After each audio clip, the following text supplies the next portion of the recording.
그와 똑같은 죽음을 죽으실 때였습니다. 죄 없는 분이 십자가에 달려서 절규하십니다. 시편을 들어서 하나님께 울부짖습니다. 나의 하나님, 나의 하나님, 어쩌여 나를 버리시나이까. 세례 요한의 울부짖음이었을 수도 있습니다. 그때 하나님은 철저하게 대답하지 않으시고 질문에 대답하지 않으시고 예수님을 십자가의 그 저주 가운데 버려두셨습니다. 그걸 통해서 세례 요한을 비롯한 많은 사람들이 풀리지 않는 질문에 대해서 답을 주셨습니다.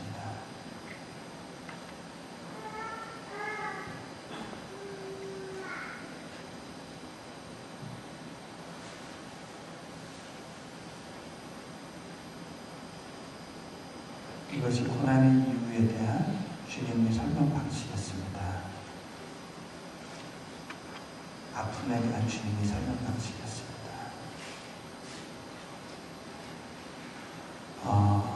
많은 사람들은요, 예수님 믿으면 복 받을 거라고 생각해서 교회를 옵니다. 그래서 교회에 이렇게 써놓은 데도 많습니다. 이곳에 오면 행복해질 겁니다. 맞습니다. 맞지만 반쪽짜리입니다.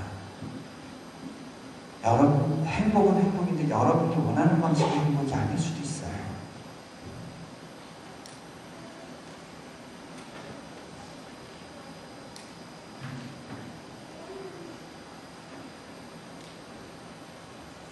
원골에서 생각하면서 느끼는 것은요, 하나님을 믿는다고 다 우리가 흔히 생각하는 방식대로 행복해지지 않는다는 겁니다.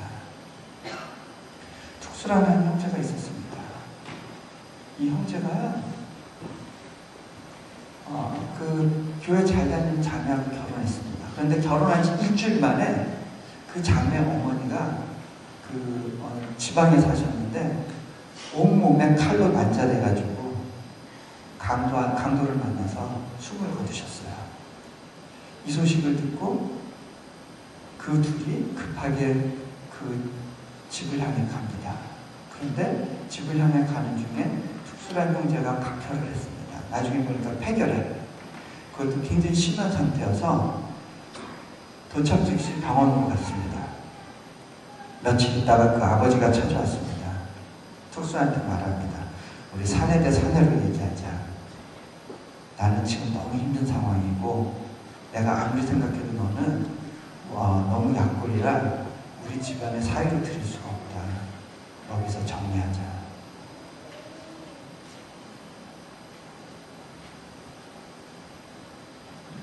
특수는 그날 많이 울었습니다. 그리고 하나님께 매달리고 기도했습니다. 왜 이런 아픔이 오는지 몰랐습니다. 그런데 그 기도하는 모습을 보고 그 병원에 있던 청년 셋이 찾아왔습니다. 당신 뭘 그렇게 열심히 믿고 있습니까? 성경이라는 겁니다. 재밌어 보이는데 우리도 좀 봅시다. 빌려갔습니다. 그거를 열심히 봤습니다.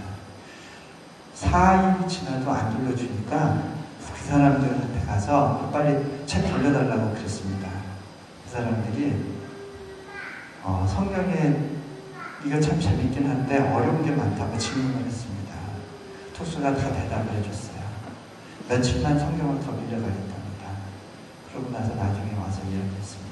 그 청년들이 우리는 삶에 소망이 없어서 죽을 날만 기다리고 있었고 어떤 방법으로 죽는 게 좋을까 생각하고 있었는데 이 책을 보면서 소망을 얻게 됐습니다. 특수는 이해가 안 됐습니다. 아니 도대체 하나님 이 사람들한테 전도하라고 하면 전도할 텐데 왜 굳이 이런 방법을 사용하셔야 됩니까? 특수가 이해할 수 없었습니다. 저를 찾아왔습니다. 제가 해줄 수 있는 말은 이것입니다. 성경에 보면 욥이라는 사람이 나옵니다. 사단은 자기가 하나님과 내기해서 욥을 고난에 빠뜨렸다고 좋아했고, 욥의 친구들은 욥이 죄를 지었기 때문에 벌받는 거라고 생각했고, 욥은 죄가 없이 고난받는다고, 억울하게 고난받는다고 생각했다.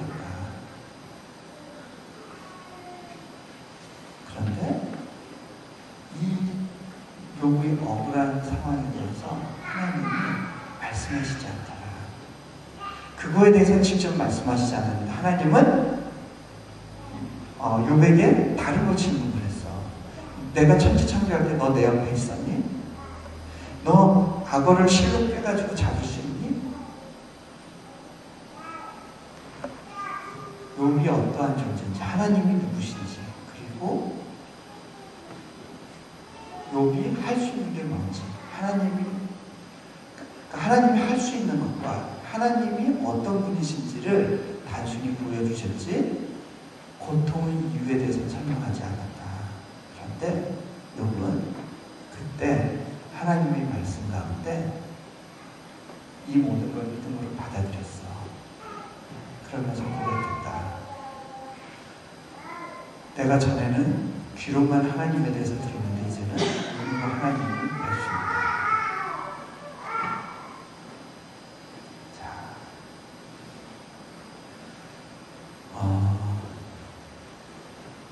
베드로에게 왜 그런 실패의 순간이 필요했는지 아세요? 베드로가요, 또 이런 적이 있었습니다. 예수님을 모른다고 3번 부인했습니다. 왜 그런 아픔이 있었을까요? 그 이유는 간단합니다. 예수님 돌아가시고 나서 한 10여 년이 지난 후에 엄청난 로마의 박해가 시작되는데 수많은 사람들이 예수님을 모른다고 부인하고 떠나가게 됩니다. 베드로는 그 사람들을 다가가서 그 사람들을 품고 그 사람들을 향해 목회를 해야 될 사람이었습니다. 나도 예수님을 모른다고 3번이나 부인했던 사람입니다. 그 고백이 다른 사람들을 돌이킬 수 있기 때문에 제가 한 가지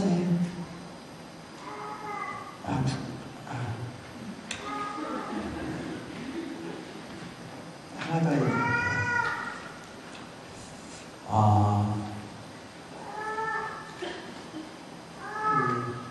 시카고에서 있었던 일인데요. 어떤 한 부인이 있었는데 결혼한 지 6개월 만에 남편이 교통사고로 죽었습니다. 너무 놀라가지고 이 사람은 그 남편이 죽었다는 사실을 현실로 인식할 수가 없었어요. 장례 예배가 될 때까지 이 사람은 남편이 안 죽었다라고 자꾸 얘기했어요. 장례 예배 때 그러니까 우리 남편 안 죽었다니까 자꾸. 그래서 되게 이분을 잘 다독거려가지고 장례 예배까지 다 했는데 입관까지 됐는데 이제 하관 때 문제가 됩니다. 관을 들고 이제 장정그레이 들고 나가려니까 우리 남편 왜 묻으려고 그래요? 우리 남편 눈에 흙 들어가게 못해요. 그러면서 그 관을 붙잡고 놓지 않았습니다. 장정 6이 그 여자 한 명은 힘을 이길 수가 없었어요. 그 집례하던 목사님은 어떡하죠 막 그러고 있었습니다. 그때 어떡하죠 하면 그 순간에 한 분이 오셔서 저분 원래 평소에 잘 따르던 할머니 권사님 계신데 그분 한번 좀 모셔보죠. 그분 모셔다가 잠깐 달래고 앞에 있습니다. 그분이 귀에다 대고 부인 귀에다 대고 속닥속닥 몇 마디를 했습니다. 그랬더니 이 부인이 털푸덕 주저앉으면서 내 남편 모르세요? 그러더래요. 그래서 하관을 하고 나서 이 부인이 어떻게 남편이 죽었다는 사실을 현실로 그냥 받아들일 수 있게 됐을까? 무슨 말을 한 걸까 신기해서 그 할머니한테 가서 할머님 여쭤봤대요. 도대체 뭐라고 말씀하신 겁니까? 네, 딱 3마디 했습니다.